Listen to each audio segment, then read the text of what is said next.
Dengan saya Dimas Andrianto. Jadi untuk ini kita akan mempelajari percobaan in vivo ya. Ini adalah bagian dari mata kuliah teknik analisis biokimia untuk mahasiswa S1 biokimia. Ya, jadi sebelumnya mungkin bisa lihat juga di list video saya sebelumnya ya. Kita sudah belajar berbagai jenis percobaan, kemudian mempelajari berbagai jenis isolasi dan pemurnian dari biomolekul, karbohidrat, protein, lipid, dan asam nukleat. Kalau ada yang terlewat silahkan bisa subscribe channel ini dan lihat video-video sebelumnya. Baik, percobaan in vivo ya. Jadi sebelum kita ke in vivo, kita harus mempelajari dulu beberapa jenis tipe percobaan yang umum dalam ilmu biokimia. Ya, yang pertama ini adalah in situ.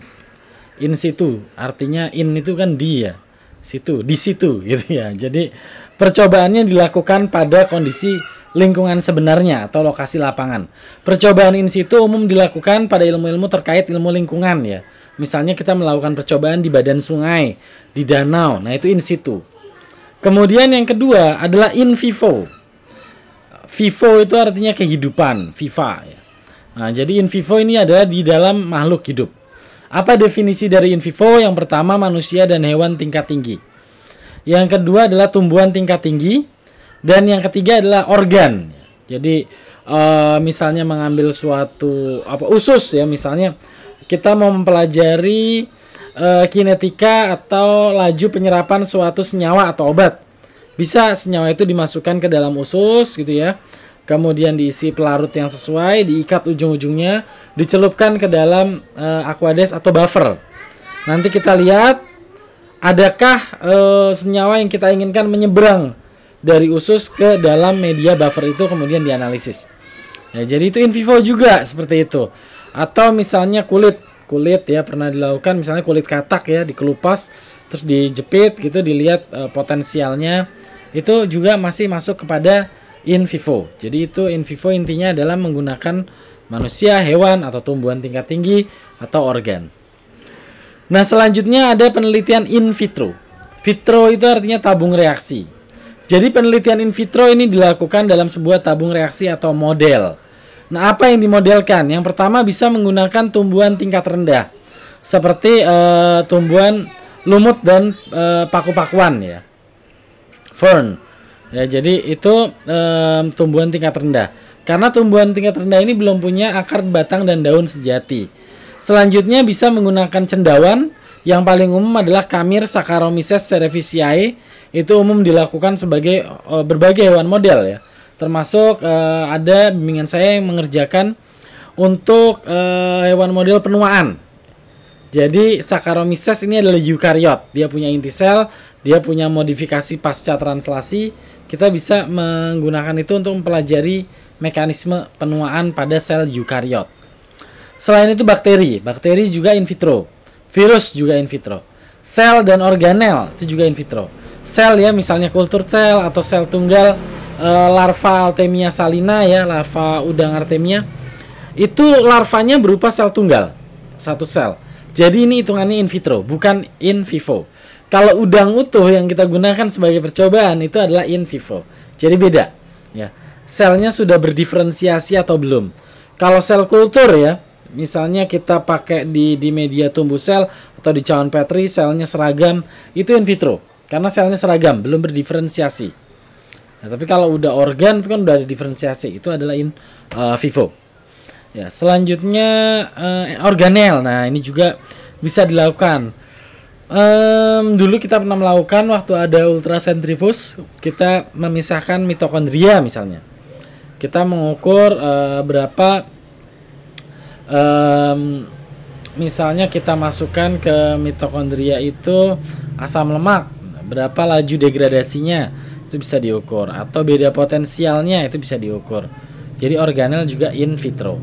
Nah, selanjutnya enzimatis dan reaksi kimia. Nah, ini yang paling populer sekarang ya. Jadi hampir semua diabetes pakai alfa glukosidase, kolesterol pakai AMG koreduktase, apalagi asam urat pakai santin oksidase, Alzheimer asetilkolin esterase. Ya, hampir semua ini pakai enzim. Terus kemudian bahkan sekarang lagi populer COVID ini juga bisa pakai pemodelan enzim ya. pakai angiotensin converting enzyme 2 kinetikanya. Jadi ini bisa. Atau flu burung bisa juga pakai neuraminidase ya. Kita lihat misalnya kita punya obat penghambatan terhadap neuraminidase. Ini yang memungkinkan virus untuk keluar dari sel dan menginfeksi sel lainnya. Kalau kita bisa hambat, virus nggak bisa keluar dari sel yang terinfeksi. Jadi nggak bisa menyebar. Atau reaksi kimia. Nah, yang paling populer adalah reaksi antioksidan. Jadi misalnya mekanisme pembentukan kanker. Sampai sekarang juga kan belum fix. Teori kanker banyak sekali ya. Jadi belum jelas nih penyebabnya apa. Pengobatan juga ya masih banyak opsi dengan tingkat keberhasilan yang bervariatif. Nah, oleh karena itu, karena mekanismenya belum jelas, orang membuat mekanisme analog. Analog ini adalah dengan reaksi, kanker itu terjadi karena proses oksidasi oleh radikal bebas. Artinya kalau kita punya suatu senyawa yang menghambat radikal bebas, atau kita kenal dengan nama antioksidan, antioksidasi, maka senyawa ini bisa berfungsi sebagai anti kanker. Jadi ini pemodelan reaksi kimia. Kemudian yang terakhir adalah in silico. Silico artinya silikon, ya, alat-alat elektronik. Jadi uji in silico ini menggunakan perangkat teknologi informasi ya. Dari yang mulai paling sederhana, kita memodelkan in silico secara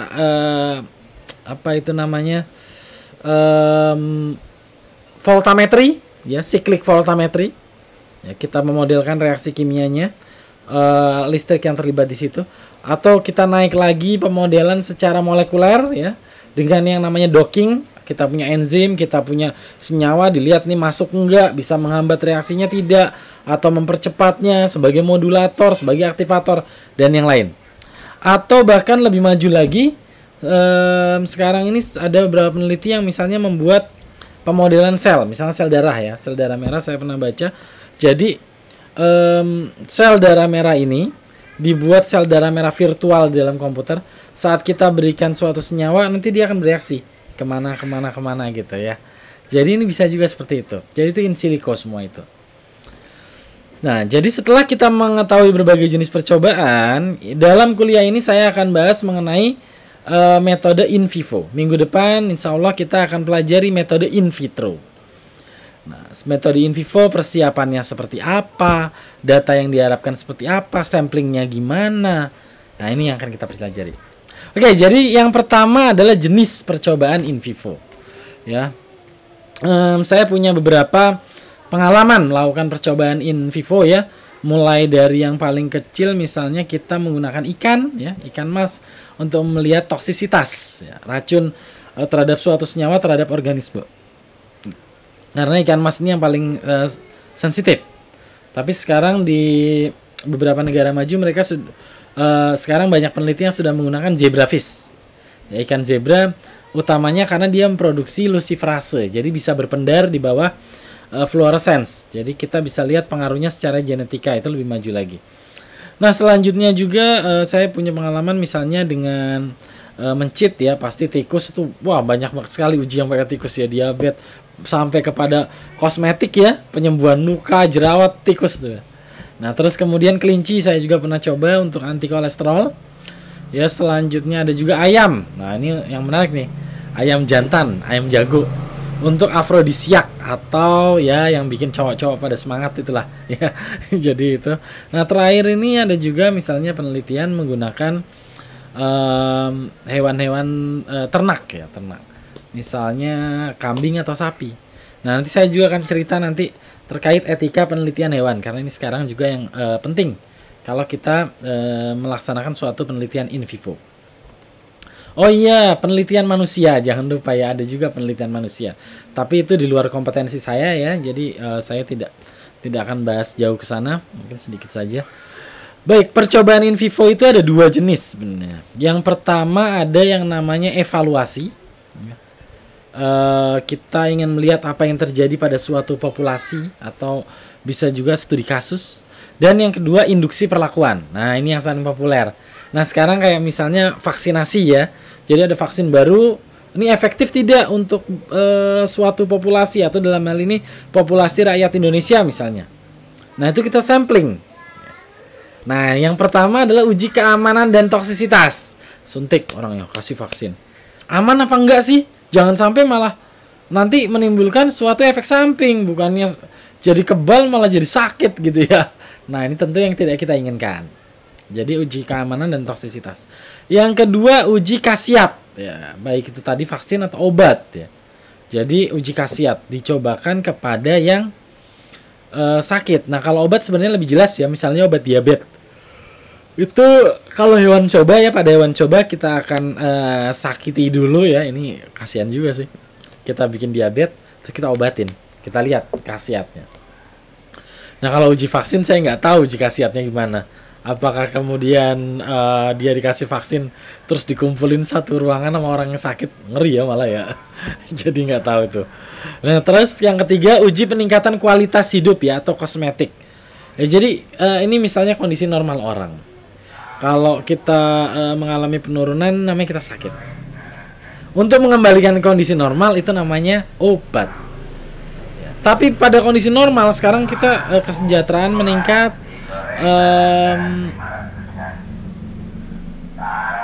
Oke.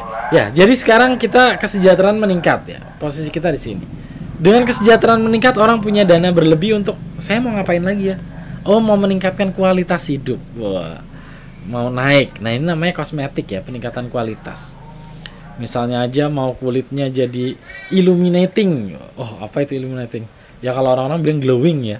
Glowing itu masih pasif, aktif ya, glow. Tapi kalau illuminating itu illuminate tuh, itu di atasnya glowing. Ya, bercahaya, illuminating. Oke, itu peningkatan kualitas. Ya. Jadi ini adalah jenis-jenis percobaan in vivo. Nah, pastikan dulu percobaan kita mau masuk jenis yang mana, gitu ya. Oke, next. Nah, kita juga harus lihat ke sejarah ya. Jadi percobaan in vivo ini pertama kali terekam sejarah di tahun 300 sebelum Masehi, di mana Aristoteles ini kurang kerjaan banget ya, motong-motong hewan terus dia menggambar ya. Kalau zaman dulu kurang kerjaan, kalau zaman sekarang mah orang-orang pintar ya justru ya. Jadi dia menggambar itu keadaan organ dalam hewan-hewan yang kemudian disembelih. Jadi dia menunjukkan bahwa ada perbedaan antara babi, sapi, kuda, dan hewan-hewan yang lain. Ya, jadi 300 sebelum Masehi, orang-orang Yunani kuno itu sudah berpikir sampai sana. Bagaimana organ-organ ini dibeda-bedakan. Ya. Makanya dengan saya nggak tahu 300 sebelum Masehi itu Indonesia zaman apa ya.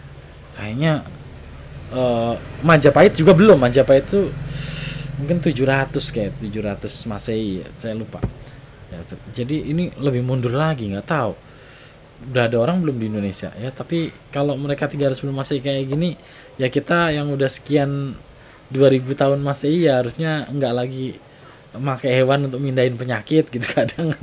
Ya itu aneh lah ya. Oke, next ya. Nah, kemudian ini ya, survei populasi.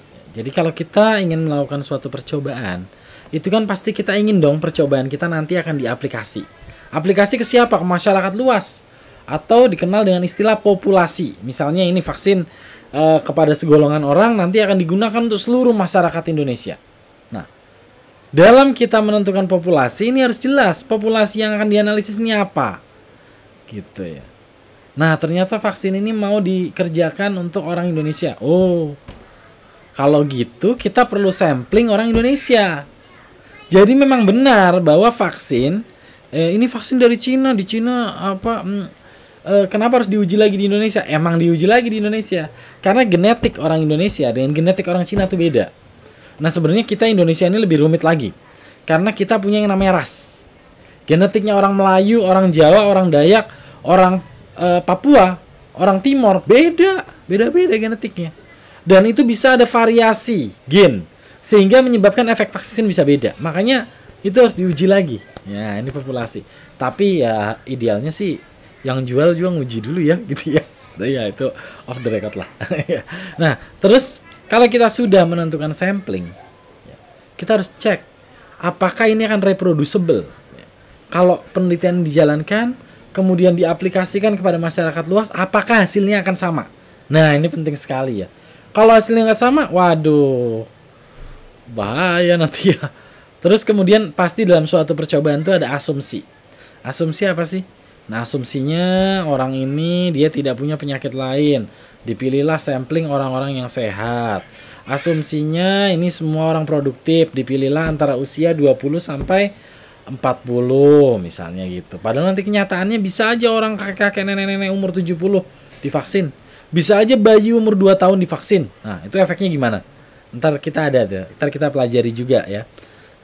Dari sampling ke populasi bagaimana. Nah, jadi ini.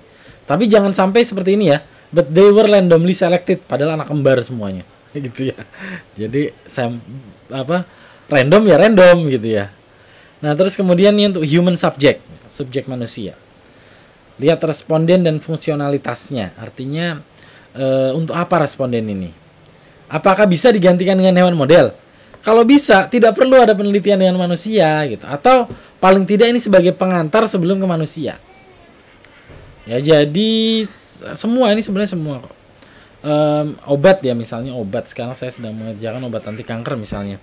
Yaitu dari yang kecil dulu. Kita coba toksisitas di larva udang ya in vitro. Naik ke mencit. Nah, dari mencit naik ke tikus. Dari tikus dicoba di kera. Nah, tapi sekarang karena kera ini sudah langka ya, sudah langka.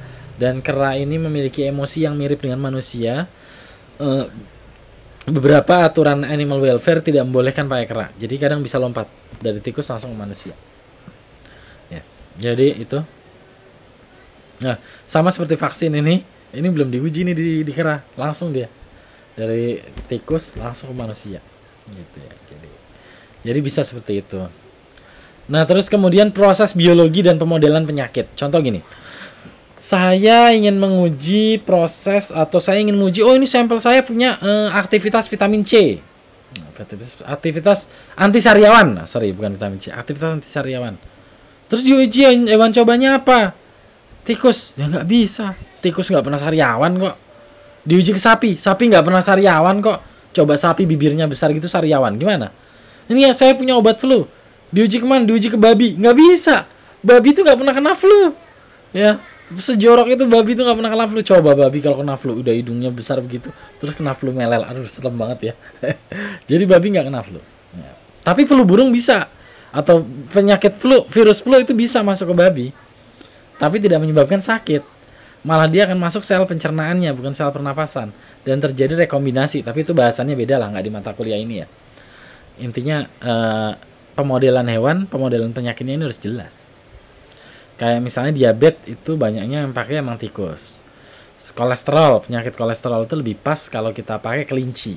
Kenapa? Karena tikus tuh nggak ada yang kena sakit jantung koroner.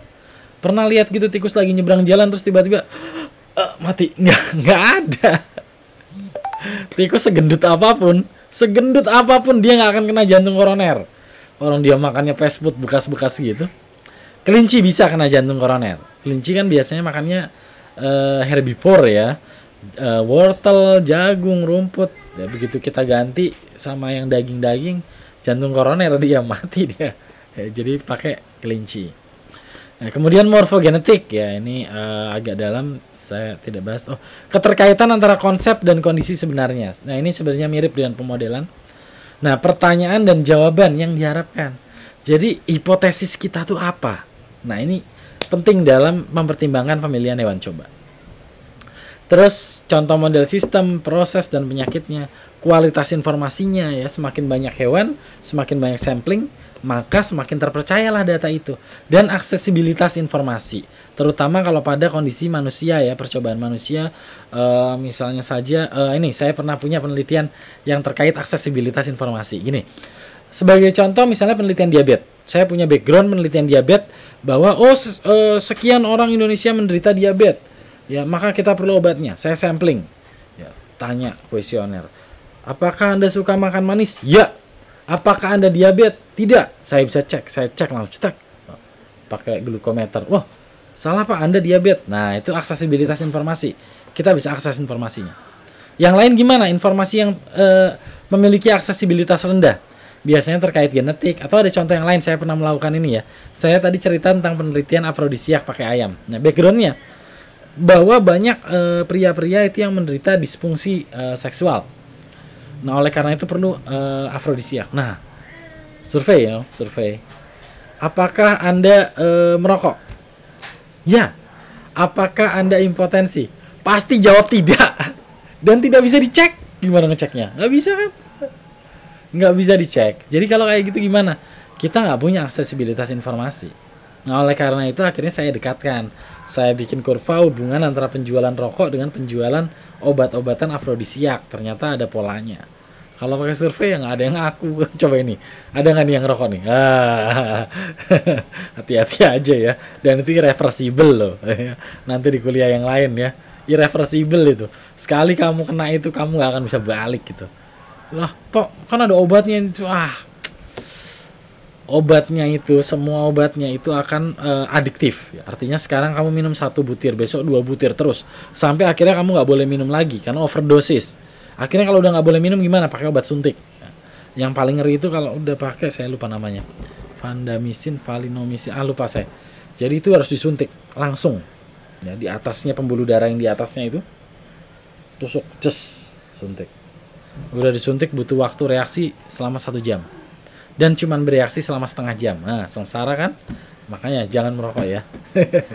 Oke, ya. Terus kemudian responden. Oke. Nah, responden ini siapa respondennya? Apakah respondennya juga ilmuwan klinis yang bisa mendeteksi permasalahan, misalnya kayak saya ya. Saya lumayan lah punya, meskipun bukan medical doctor ya, tapi saya punya sedikit pengetahuan mengenai kesehatan misalnya. Saya bisa detect, oh ini ada organ tubuh saya yang nggak normal nih, kayaknya ada yang aneh nih. Nah, itu ya. Tapi kalau orang yang nggak peka kan, apa-apa ini. Cuman masuk angin, padahal COVID gitu ya. Nah, itu ya. Apakah kemudian respondennya dokter ya? Yang bahkan punya akses kepada alat-alat medis, dia bisa cek. Apakah basic science respondennya?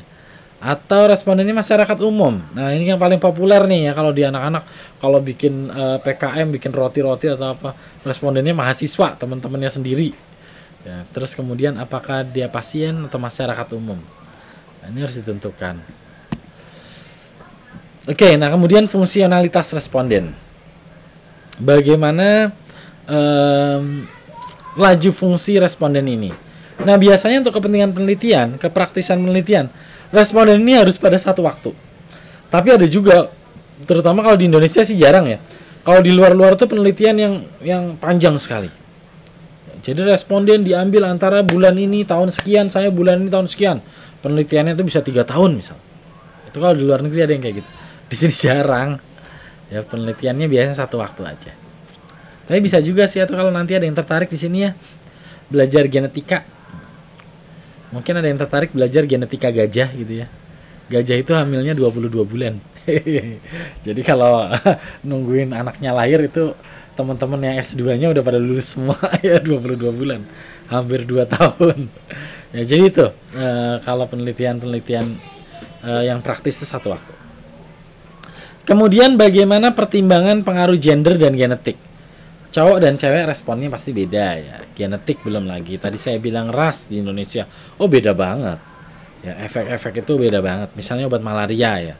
Sudah dikenal bahwa masyarakat dari timur ya, Papua itu sangat memiliki gen yang berbeda. Mereka memiliki gen sickle cell anemia sehingga membuatnya lebih kebal terhadap malaria. Ya, jadi ini ada datanya, ini udah scientific.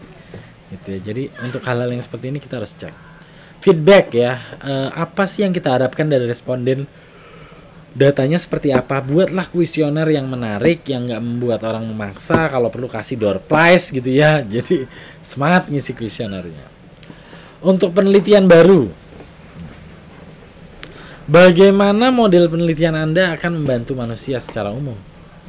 Apakah model ini berlaku untuk perbedaan antar individu? Ya, seperti misalnya uji vaksin sekarang. Yang diuji vaksin ini semua orang-orang sehat.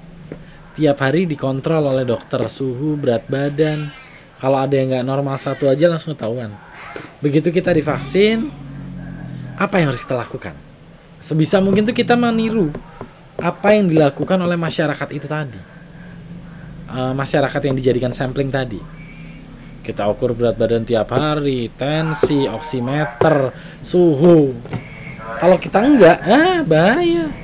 Apalagi kalau vaksin ini kan dia obat yang bukan obat, virus yang dilemahkan ya. artinya virusnya lemah. Tapi kalau sel tubuh kita lebih lemah, malah kita kena nanti.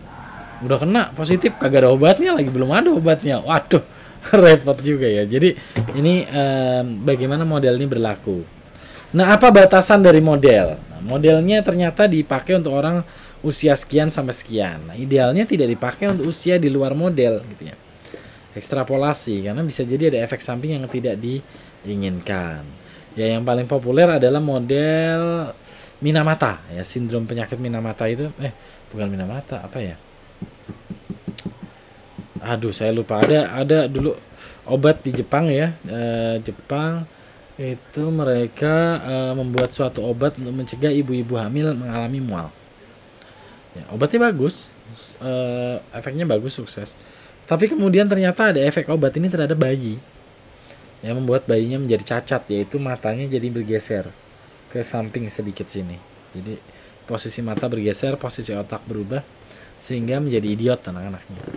Dan ini terjadi ya setelah sekian tahun penggunaan obat itu. Atau kemudian Prozac ya, kasus di Amerika. Prozac itu obat antidepresi, tapi efek sampingnya dia memberikan pemikiran untuk bunuh diri. Ya, bebas dari depresi tapi mati. Apa gunanya? Ya, jadi ini batasan dari model. Nah, bagaimana model yang ideal? Ya, kadang pada suatu percobaan kita nggak mungkin. Oh, idealnya tuh begini-begini ya, tapi susah untuk ideal itu. Akhirnya kita bikin model kan. Nah, apa bedanya kondisi kita dengan model yang ideal? Bisakah ini diekstrapolasi, diramalkan ya dengan perangkat-perangkat statistik yang ada gitu ya? Bisa nggak sih? Oke. Ini ya uji klinis ya, ini sekarang istilahnya populer nih, uji klinis ya, karena sering sekali uji klinis vaksin. Nah, uji klinis itu ada beberapa tahap. Kalau nggak salah sih sekarang tahap 3 ya yang vaksin itu.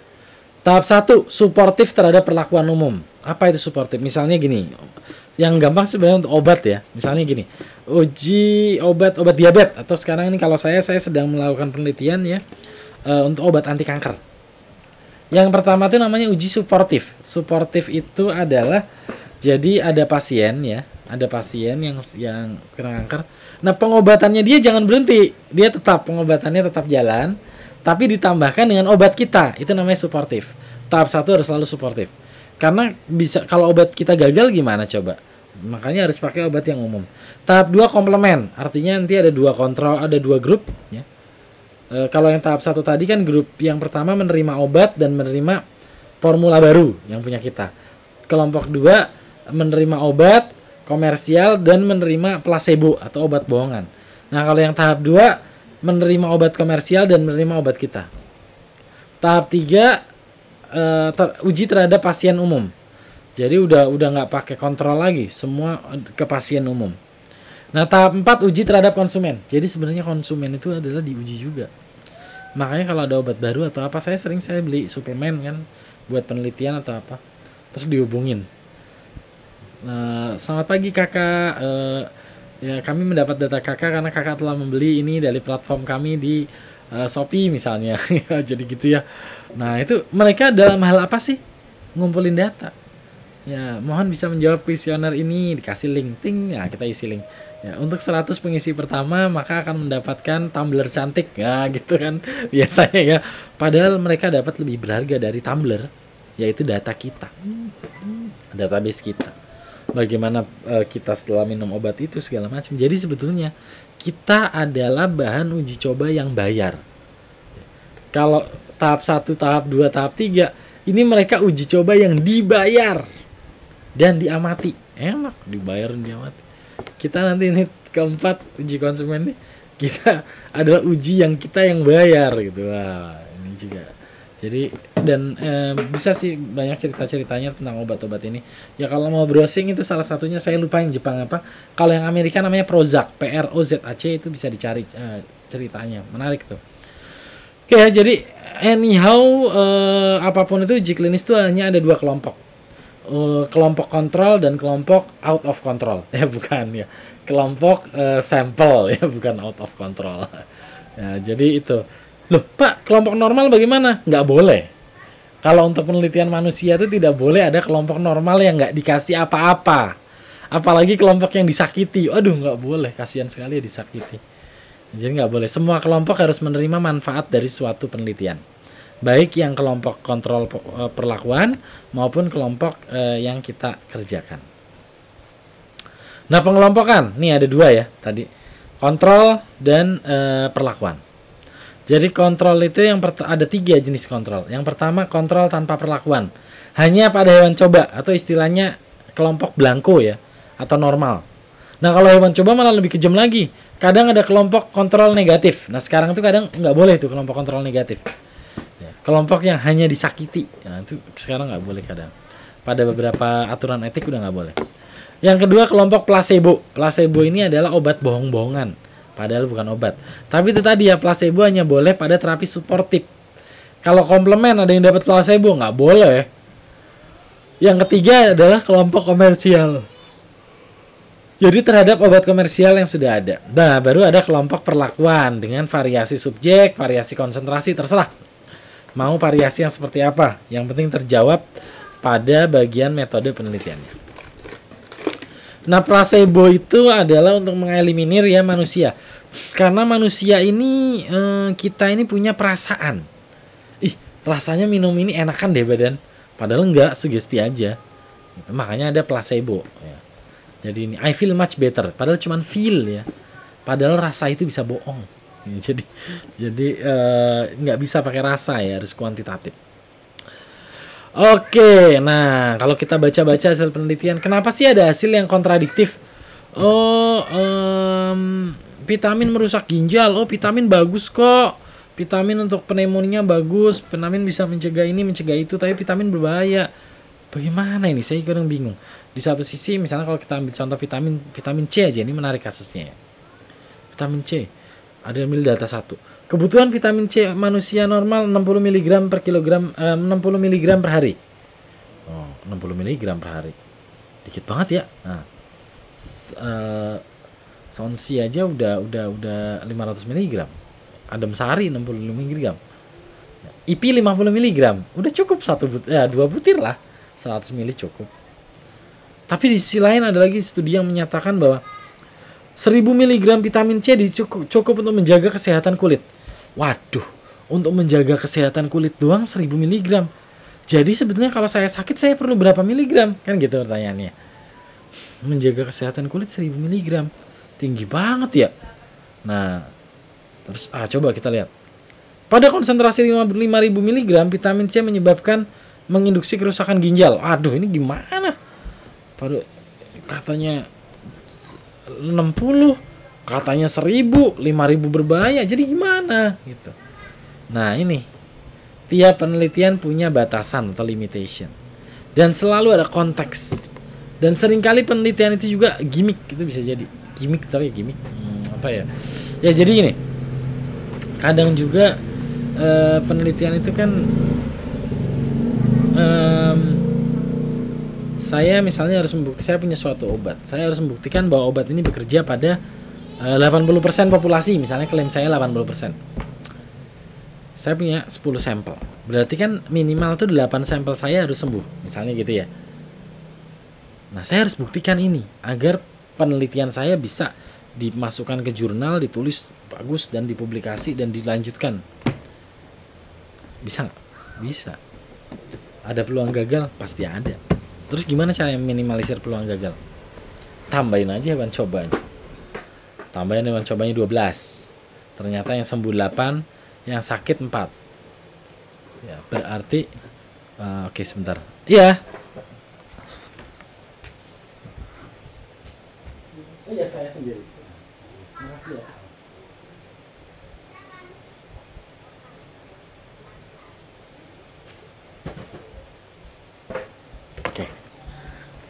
Ya, oke, di jeda sebentar, ada kiriman. Oke, ya, jadi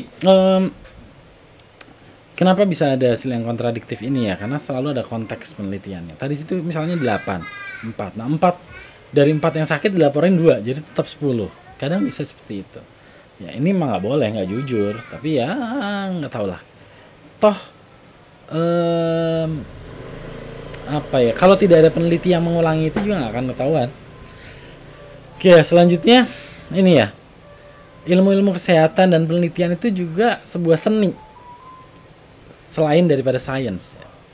Jadi kalau di luar malah biasanya Fakultas Ilmu Pengetahuan Alam itu dicampur sama Fakultas Seni, Faculty of Art and Science, Art and Science, jadi satu itu, gitu. Karena apa? Seni juga ada sainsnya. Misalnya menggambar piramida, itu kan harus sama sudut-sudutnya. Orang-orang desain itu sainsnya harus kuat. Kalau mereka nggak kuat, bikin mobil miring sebelah nanti. Bikin rumah, bikin gedung nggak bisa berdiri. Nah itu ya. Ya selanjutnya ini, nah sayangnya sekarang kita itu kalau nyari literatur juga kadang susah ya. Banyak literatur yang desainnya itu nggak bagus, ya pengambilan datanya nggak bagus. Ya makanya kita harus betul-betul memilih. Kita harus mengevaluasinya secara kritis agar kita bisa menerapkan, kita bisa merujuk mana penelitian yang ingin kita ikuti, kita ambil sebagai metodenya. Oke, kemudian ini penggunaan hewan coba. In vivo macam-macam hewan cobanya ya. Yang pertama Artemia ya, invertebrata ya. Larva udang Artemia untuk uji bioaktif biasanya. Ingat ya, jangan tulis sebagai uji toksisitas karena ini sebetulnya bukan menyatakan dia toksik atau tidak. Toksik untuk si udang, bukan toksik untuk kita gitu. Beda. Jadi ini uji bioaktif. Kalau semakin banyak yang mati berarti semakin bagus karena semakin aktif untuk membunuh single cell-nya itu. Tapi ini biasanya sih sebenarnya masuknya ke in vitro, tapi nggak apa-apa saya masukin aja ke sini untuk mewakili invertebrata. Nah, untuk vertebrata ikan mas untuk uji racun saya tadi cerita.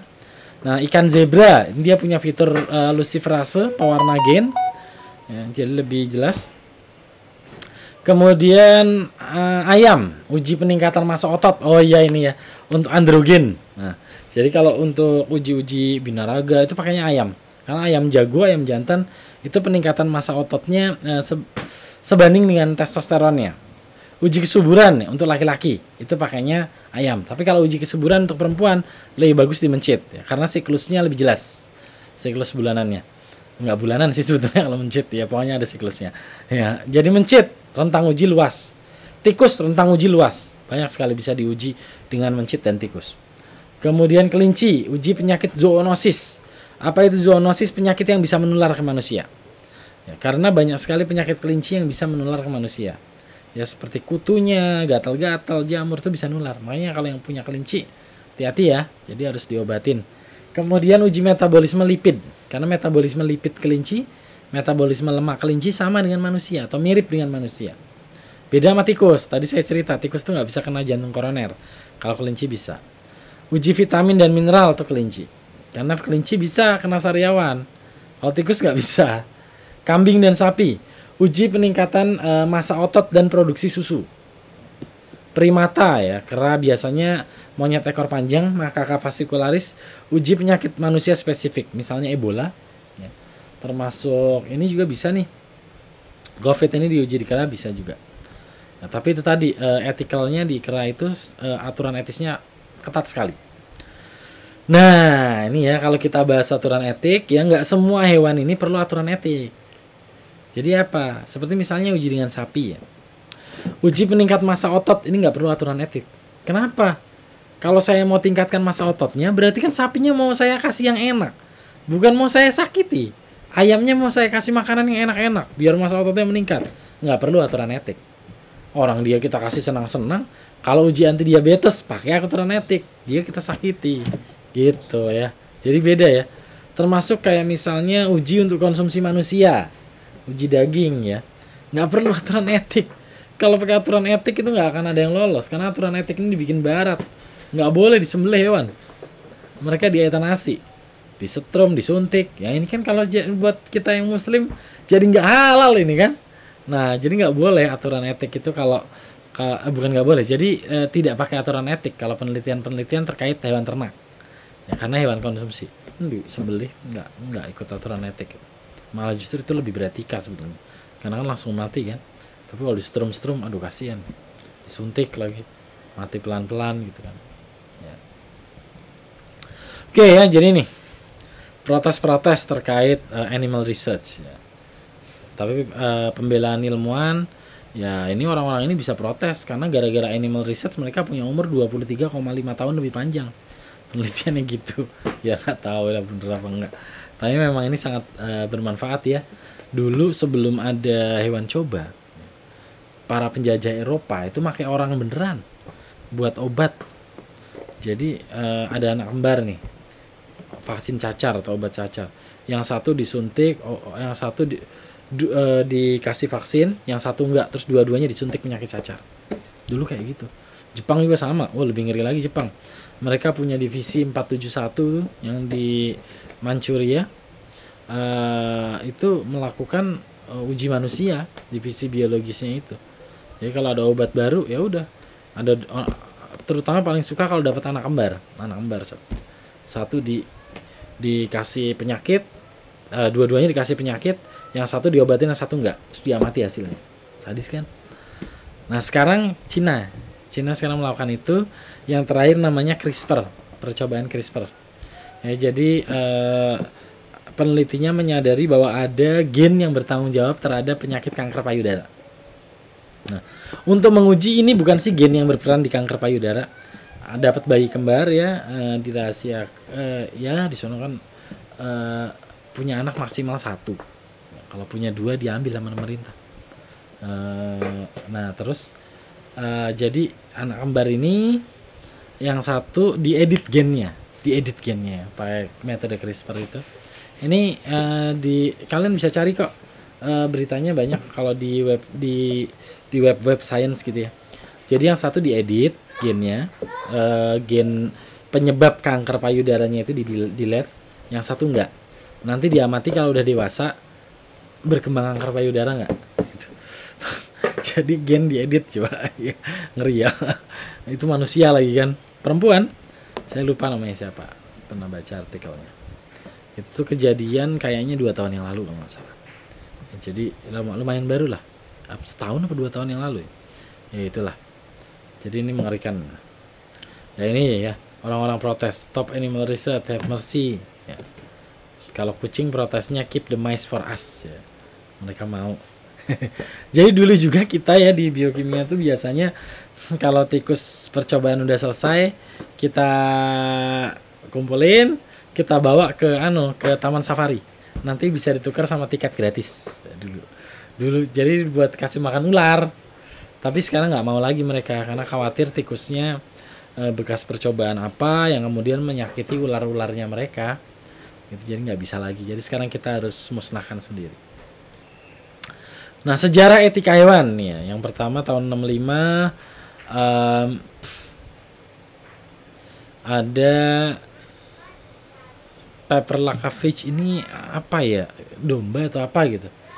Ya, atau apa anjing ya kalau nggak salah anjing ya. Terus kemudian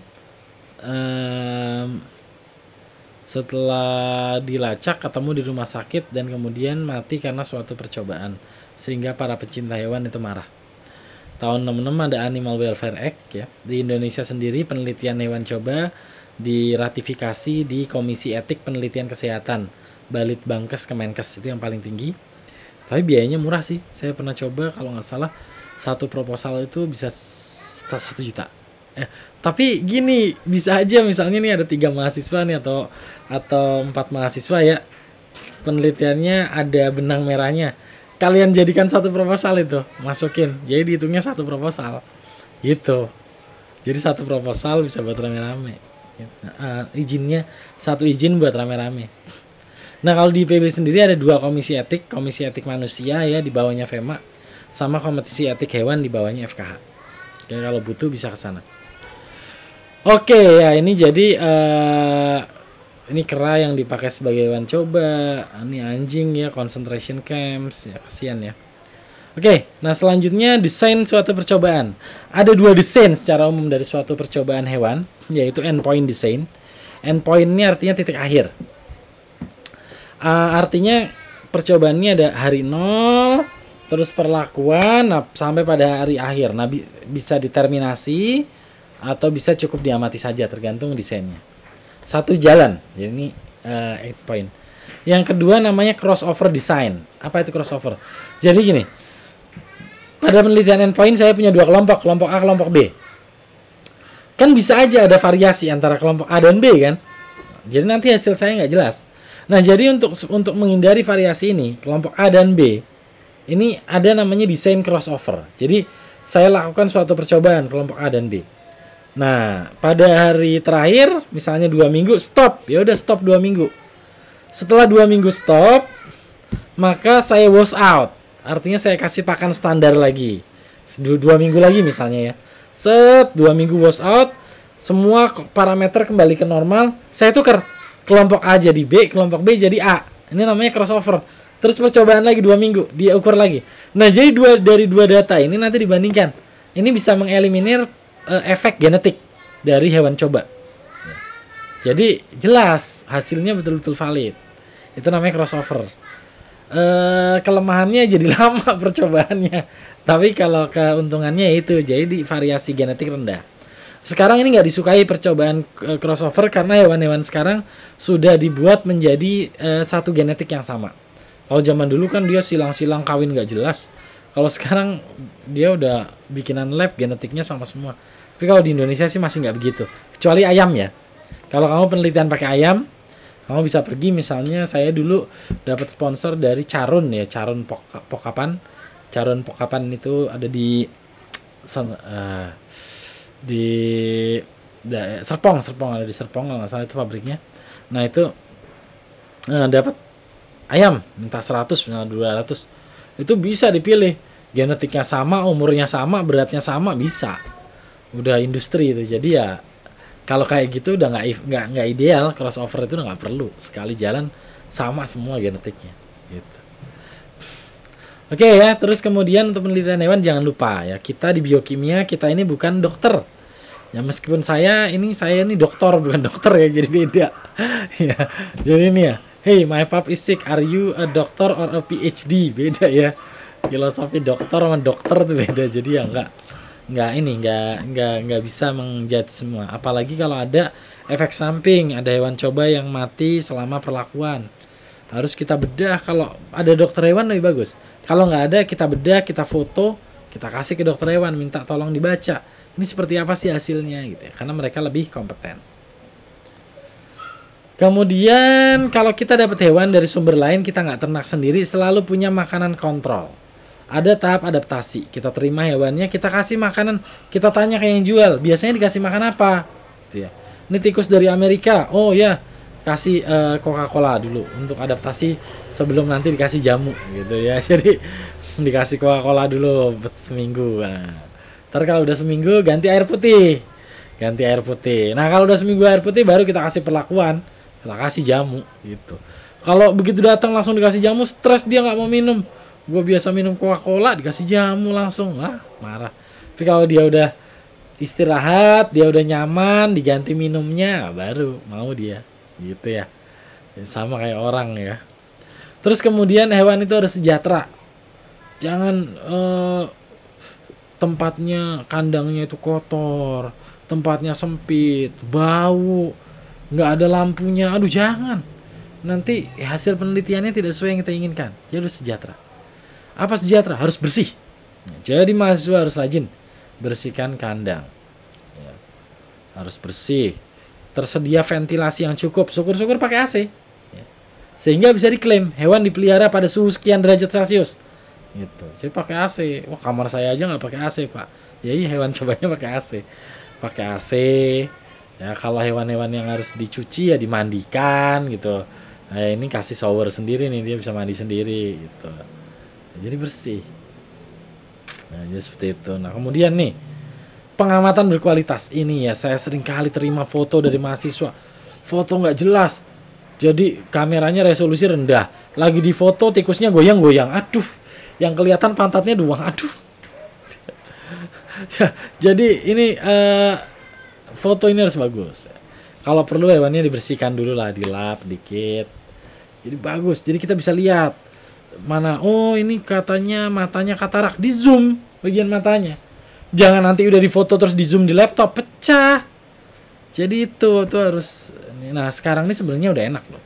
Sekarang itu ada yang namanya CCTV. Pasang aja di kandang CCTV. Karena hewan itu akan berlaku berbeda dengan atau tanpa manusia. Kasih CCTV yang high resolution, real time kita amatin, wah kita lihat. Pakai infrared sensor, jadi tengah malam bisa kelihatan tuh tikusnya. Gitu. Jadi itu ya. Nah, kemudian ini ya, jangan sampai lepas. Ini kejadian ini. Pak, tikus saya hilang. Oh, kok bisa? Kabur dari kandang. Aduh, nggak dikunci apa gimana? Terus masih ada di kandang. Maksudnya di ruangan kandang. Nggak ada, Pak, kabur lewat saluran air. Waduh. Besoknya ketemu tinggal kepalanya doang dimakan sama tikus hitam. Itu ya. Atau karena dia nggak smart. Tapi kalau smart, kucing juga takut nih. Scientists create smarter mice. Waduh, I hope they don't release them. Takut ini tikus-tikus juga. Oke ya. Selanjutnya efek samping dan terminasi yang humanis. Nah, jadi semua percobaan itu pasti ada efek samping ya.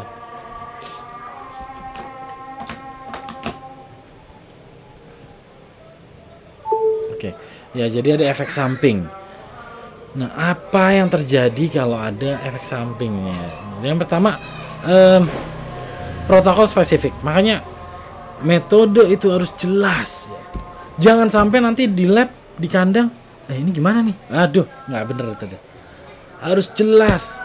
Jadi begitu kerja itu tinggal kerja saja. Makanya dari metode dipindahkan ke buku kerja, rencana kerja. Nah, kemudian akhir penelitian tidak harus selalu eutanasi atau dibunuh. Ya. Kecuali memang metodenya harus dibunuh. Kalau nggak perlu dibunuh ya nggak perlu. Nah, terus Pak gimana? Itu tanggung jawab kamu sebagai peneliti. Ya terus gimana? Ya apakah digunakan untuk penelitian lain, untuk latihan?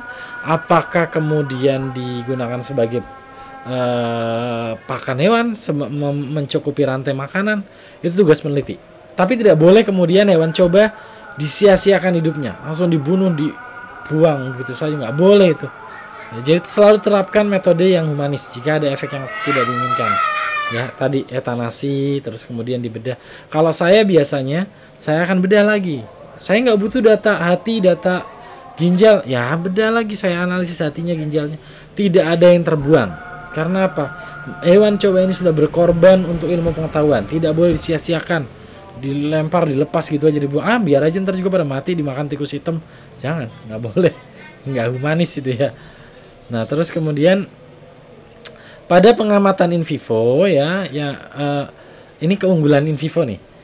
Sejelek apapun data, kalau kamu kerjanya bener, datanya lengkap, pengamatannya bener, itu kamu bisa interpretasi. Beda sama in vitro. Pak, ini datanya nggak sesuai, ulang. In vivo, Pak, ini begini hasilnya, ulang. Saya udah pelihara tikus 3 bulan, Pak. Nangis-nangis gitu. Enggak. Ya, sekarang buktikan kalau kamu peliharanya benar. Jangan-jangan mati gara-gara kamu cekok lagi. Aduh. Gawat kalau gitu mah nggak bisa dipertanggungjawabkan. Enggak, Pak, ini. Nah, ini buktinya, Pak. Setelah dibedah, di tenggorokannya tidak ada bengkak. Ya, di kerongkongannya tidak ada bengkak. Ya, jadi ini normal, Pak. Di lambungnya tidak ada volume cairan berlebih. Nah gitu ya. Terus matinya kenapa? Oh, setelah kita analisis ternyata Pak ini ada parasit, ketemunya di ususnya. Nah itu, kok bisa ada parasit? Jorok dong. Iya Pak, saya ganti sekamnya seminggu sekali. Wah ini nanti bisa jadi penelitian efek sekam kotor terhadap gitu ya. Ya jadi seperti itu ya. Nah, jadi itu ya, semakin banyak informasi yang bisa diperoleh, semakin baik. Jadi jangan sampai hewan coba ini disia-siakan, kasihan. Mereka sudah mengorbankan nyawanya gitu ya. Jadi semua data itu harus kita ambil. Minimal bisa jadi skripsi ngelurusin orang, kan alhamdulillah seperti itu ya. Oke, evaluasi kritis ya. Jadi dalam hal penelitian in vivo ini juga harus kita evaluasi kritis ya. Pertama, tujuan penelitian untuk terapi, pengobatan. Ya, ini harus pakai random control trial RCT. Ya, penelitiannya harus acak. Untuk diagnosa, cross sectional survey. Cek orang pada suatu waktu. Oh, sekian persen populasi diabetes. Screening, mengecek kondisi sebelum terjadi. Ini relevan banget sama COVID ya. Namanya rapid test. Mengecek orang yang sehat. Jangan-jangan dia sudah terjangkit padahal dia kelihatan sehat. keluarlah yang namanya istilah OTG, orang tanpa gajian, bukan ya, orang tanpa gejala. Ya, jadi prognosis ini ya, untuk bagaimana melihat suatu penyakit pada awal. Oke. Nah, kemudian penyebab. Biasanya tipenya cohort atau case control. Apa ini cohort case control? Nanti saya jelasin. Ada slide-nya.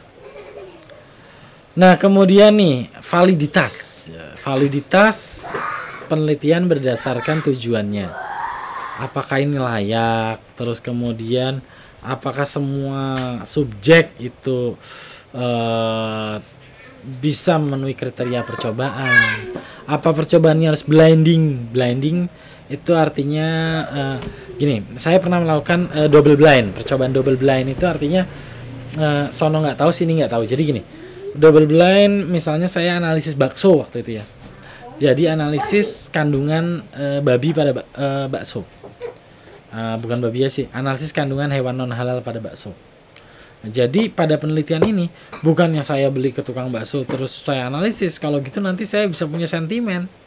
Ya, nggak bener, namanya double blind. Double blind itu ada orang yang sampling. Orang yang sampling, dia sampling di lokasi A, B, C, D, E. Ya, terus dia masukin ke wadah, dia kasih label A, B, C, D, E. Dia nggak kasih tahu A itu di mana, B di mana, C di mana, nggak dikasih tahu. Dikirim sampel ini ke enggak salah. Jadi misalnya dari lokasi ya, dari lokasi. Oh iya benar, A, B, C, D, E. Nah, sampel ini dikirim ke peneliti utama. Nah, oleh peneliti utama sampel ini di-assign. Di-assign 1, 2, 3, 4. Nah, sampel 1, 2, 3, 4 ini dikirim ke saya. Saya analisis. Sebagai analisis 1, 2, 3, 4. Jadi saya nggak tahu sampel 1 itu yang A, B, C, atau C, atau D. Saya nggak tahu. Itu double blind namanya ya. Nah, jadi untuk menjamin kerahasiaan percobaan. Kemudian kontrol. Harus selalu ada kontrol ya. Tadi minimal ada placebo. Terus kemudian pengacakan. Nah, ini juga penting ya. Harus selalu ada pengacakan. Jangan ada pola. Nanti bisa menimbulkan tendensi tertentu. Saya nggak suka sama bakso dari sana. Saya bikin aja hasilnya positif. Padahal ini agak meragukan nih, positif apa negatif ya. Harusnya diulang. Tapi karena saya udah nggak suka, bikin aja jadi positif. Biarin aja. Gitu. Nah, jadi seperti itu ya. Nah, kemudian nih ya, jika secara statistik berbeda nyata, secara klinis berbeda nyata nggak? Berhasil menaikkan resiko kematian dari berhasil menurunkan resiko kematian misalnya dari 80% jadi 70% misalnya. Secara statistik berbeda nyata. Tapi secara klinis sekarang untuk menurunkan resiko kematian 80% ke 70%, obatnya 2 kali lebih mahal. Belum tentu pasien mau. Gitu. Ya, wah ini kan tapi ada 10% harapan hidup. Apalagi orang-orang yang terbatas, nggak mau. Jadi itu ya. Terus kemudian ini, peneliti itu harus tahu apa yang mau dikerjakan, bagaimana mengerjakannya, dan bagaimana melaporkannya. Ini harus terbayang pada saat bikin proposal. Ya, jadi nggak boleh desain statistik itu asal-asalan aja, lihat penelitian sebelumnya, nggak boleh gitu, tapi pertimbangannya harus jelas. Kemudian nih tipe sampel, ada 2 tipe sampel. Yang pertama random sampling, ya udah itu mah acak aja ya. Yang kedua convenient sampling. Ada 3 jenis convenient sampling. Yang pertama sampel dipilih karena itu yang ada. Oh ini biasanya mahasiswa nih. Samplingnya adalah mahasiswa teman-teman sekelasnya. Ini kalau bikin kue-kue gitu ya. Systematic sampling. Orang dipilih karena polanya. Sampel adalah orang-orang yang menggunakan moda transportasi kereta. Nah, itu systematic sampling. Stratify sample. Person dipilih di dalam subgroup. Nah ini yang vaksin ini sekarang ini. Jadi di grup orang-orang produktif pada orang sehat produktif diambil sampling. Itu namanya stratify sampling. Nah, kemudian yang paling bagus itu adalah random sampling. Random sampling, tapi ya ini susah. Apalagi kalau di manusia susah. Saya punya data penduduk, katakanlah kecamatan lah, 1 kecamatan. Saya mau random sampling, cepet. Masukin ke Excel. Random. Keluar ternyata dapat misalnya ya katakanlah orang terkemuka lah ya. Pak, Bapak jadi sampel saya ya. Enak aja kamu. cari yang lain kan gitu kan. Jadi itu ya itu tapi seringkali tidak mungkin random sampling, apalagi pada manusia tuh nggak mungkin ya. Random sampling ya, nih Pak, pada perlakuan ini Bapak harus makan nasi sama rendang sehari, tiap hari selama seminggu gitu. Wah, lama-lama bosen juga. Dia makan ayam goreng, berubahlah hasil penelitiannya gitu ya. Jadi susah. Nah, oleh karena itu ada yang namanya representative sample. Dan ini untuk melindungi terhadap bias. Apa itu bias nanti saya baca. Saya jelaskan. Yang jelas aturan sampling itu N-nya makin banyak tuh makin bagus. Artinya populasi makin besar tuh makin bagus. Makin menggambarkan sampel makin besar makin menggambarkan populasi. Jadi pada random sampling itu digunakan untuk menyingkirkan bias dan nuisance. Nuisance itu pengganggu ya. Jadi kalau bias itu satu arah. Misalnya pada sampel kita ada orang yang merokok, itu pasti kadar kolesterolnya lebih tinggi dari orang normal. Itu namanya bias positif. Oh, pada sampel kita ada orang yang suka minum jamu, itu bias negatif. Biasnya punya arah, itu biasnya. Tapi kalau nuisance, pengganggu itu nggak jelas. Ada karena genetik, ada yang naik dan turun, itu nggak jelas. Jadi random sampling untuk menyingkirkan dua itu. Nah, oleh karena itu untuk menghilangkan bias dan pengganggu, kita harus jelas semua. Makin banyak asumsi itu makin bagus. Berat badan antara sekian, umur antara sekian, tidak boleh merokok, jenis kelamin laki-laki misalnya kayak gitu. Nah, ini nuisance ya, ada bias sama nuisance atau noise. Ini nanti tolong dibaca. Kemudian ini ya, kasus ini contoh penelitian pengaruh gelombang mikro terhadap tikus albino. Ya, jadi ini ada kelompok yang 0, 20.000, 40.000, 60.000 mikrowatt dosis radiasinya. Nah, tapi kita harus cek pengaruh radiasi terhadap nafsu makan. Kita harus cek jenis kelaminnya apa, beratnya berapa, suhu. Karena suhu itu mempengaruhi nafsu makan. Kalau panas tuh orang pengennya minum, nggak pengen makan. Suhu dingin pengen makan. Nah, kemudian bagaimana nafsu makan sebelumnya? Wah, ini kacau nih, ada pencilan. Coba lihat nafsu makan sebelum perlakuan. Ternyata emang tikus gembul ini makannya banyak nih. Wah, itu dipisahin ya. Nah, ini ya selanjutnya desain percobaan ya, perlakuan, respon, ya, termasuk efek samping. Itu harus dituliskan pada laporan percobaan.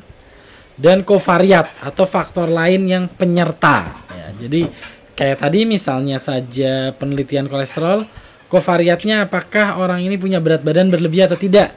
Itu namanya kovariat. Makanya di statistik ada analisis kovariat. Saya nggak akan jauh ke situ ya. Itu terlalu statistik. Selanjutnya untuk data percobaan ini ada data kualitatif, ada data kuantitatif, dan ada data pengamatan waktu. Yang kualitatif misalnya nominal atau ordinal, data sukses atau berhasil, sembuh atau tidak, itu kualitatif. Ya, bulu kuduknya berdiri, perilakunya jadi suka jingkrak-jingkrak gitu ya. Nah, terus kemudian lukanya melebar, itu kualitatif. Kuantitatif ini diukur semuanya. Gula darah, ya rasio bobot badan misalnya, rasio perbedaan terhadap sebelumnya dan lain-lain. Dan terakhir adalah pengaruh terhadap waktu, survival. Ya. Ini juga misalnya kayak untuk kanker. Definisi kanker, kalau misalnya kayak penyakit infeksi jelas. Survival adalah orang yang sudah negatif penyakit itu. Misalnya COVID ini ya. Survival COVID berarti orang yang kemarin positif jadi negatif. Tapi kalau survival kanker itu adalah orang yang bertahan hidup 5 tahun setelah perlakuan awal. Jadi katakanlah seorang menerima perlakuan, dia 5 tahun hidup, 2 bulan kemudian meninggal. Selamanya dia akan tercatat sebagai survival kanker. Ini bukannya artinya terus survival itu, karena kankernya ini sendiri kadang tidak mungkin hilang 100%. Jadi ya beda dengan infeksi gitu ya. Jadi ini definisi ini juga sebetulnya yang kadang bias gitu. Kadang orang survival tuh padahal 5 tahun kemudian tetap meninggal dan tetap kena kanker juga, tapi kehitungnya tetap survival. Oke, kemudian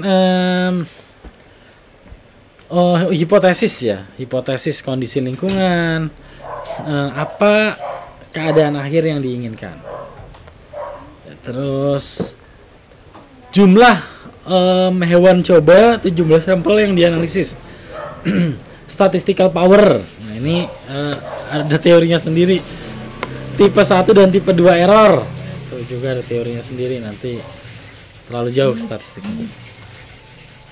Ya, jadi ini bagaimana menghitung efek perlakuan. Terus bagaimana apakah datanya ini dapat dipercaya, reliable ya. Apakah statistical powernya cukup untuk mendukung hipotesis. Dan ini tiap peneliti ada sendiri. Nah, misalnya kayak R kuadrat ya. Seringkali mahasiswa itu misalnya ke saya, "Pak, R kuadrat saya cuma 0,7. Kamu kerjaan analisis apa?" TBA Pak. Ya sudah, nggak apa-apa kalau sama saya 0,7. Karena susah dapat liniernya, efeknya banyak. Sebab pengamatan perlakuannya 7 hari, 9 hari. Tapi pada analisis-analisis yang cross section, 1 kali pengamatan, cuman 2 menit reaksi beres kayak di PPH, R kuadratnya harus tinggi, 0,99 kalau perlu. Gitu. Uji enzimatis, R kuadratnya kadang rendah, nggak apa-apa. Balik lagi coba ke manual kitnya dari perusahaannya yang jual enzim. Enzim ini di luar dijual dengan kadar 5 sampai 7 mikro unit per mililiter. Ini aja ringnya udah jauh. Otomatis R kuadrat kita nggak akan bagus gitu ya. Jadi tergantung, itu nggak bisa jadi satu nilai acuan. Di statistik itu ya bisa berubah-ubah juga gitu ya. Nah, ini desain suatu percobaan. Untuk biokimia dulu yang diterimanya yang paling kanan. Jadi kalau percobaan itu dibagi 2. Percobaan deskriptif sama percobaan analitik. Percobaan analitik dibagi 2, eksperimen dan observasi. Eksperimen ini yang kita lakukan di laboratorium, namanya RCT, Randomized Control Trial. Percobaan yang acak tapi terkontrol. Dulu yang diterima untuk skripsi cuma ini. Tapi sekarang observasi boleh.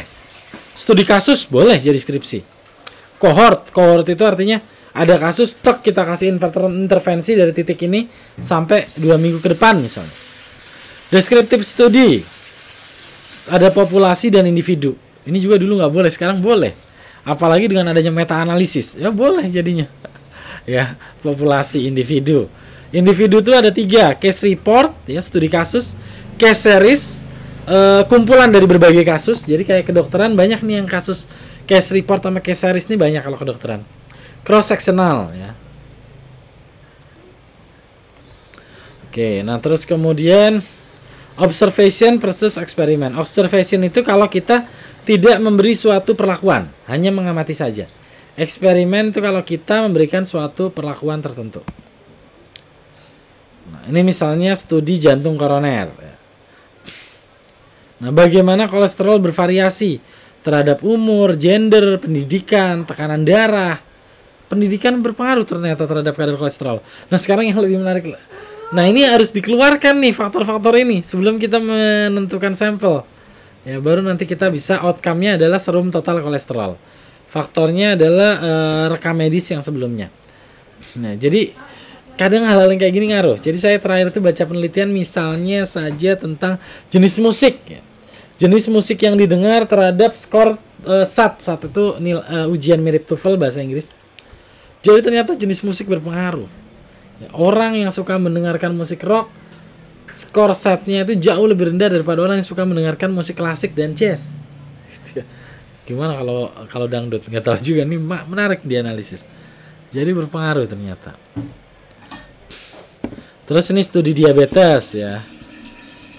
Kemudian ini nanti tolong dibaca. Ya, ini untuk cross sectional studies ya. Jadi pada suatu waktu kita cari populasinya, kita sampling. Kita kelompokkan yang terekspos kena penyakit. Ya, misalnya pengaruh masker terhadap COVID. Dia berada di orang-orang berisiko tinggi. Ya. Kena. Nah, ini expose no disease. Dia berada di orang-orang yang berisiko tinggi. Ya. Tapi dia nggak kena. Nah, ini kira. Terus ini not exposed tapi disease. Dia rajin ya, tidak berada pada resiko tinggi tapi kena juga gitu. Atau ini not exposed not disease, menjalankan protokol tapi tidak kena. Cohort studies, jadi ini perlakuan. Nah, jadi ini expose. Expose sama non expose. Misalnya tadi dilihat resiko tinggi terkena COVID sama resiko rendah. Terus kemudian diganti kalian perlakuan masker dan tanpa masker. Diamati mana yang pakai masker kena, mana yang nggak kena. Jadi dilihat kesimpulannya. Kemudian nih random control trial ya, ambil aja dari populasi acak. Dilihat yang terekspos mana, yang nggak terekspos mana, yang pakai masker mana, yang nggak pakai mana. Ini yang paling akurat sebetulnya. Tapi susah. Ya balik lagi, apalagi yang kayak gitu bisa bohong. Apakah Anda selalu pakai masker? Iya, padahal enggak. Ya, padahal maskernya dicuci-cuci lagi ya itu. Nah, ini adalah kalau nyari judul bisa pakai ini ya, roda judul. Nah, ini kita cakep. Nih, komputer terminal menyebabkan kanker payudara pada 7 dari 10 wanita gitu ya. Jadi ini bisa disambung-sambungin, jadi gampang nyari ide penelitian, banyak ide penelitian sebenarnya. Oke, demikian materinya sudah habis. Saya tutup untuk kuliah bab in vivo ya. Silakan kalau ada pertanyaan boleh di kolom komentar di bawah ini. Nanti insya Allah akan saya respon. Oke, terima kasih dan silakan melihat video-video yang lain. Wassalamualaikum warahmatullahi wabarakatuh. Salam sehat.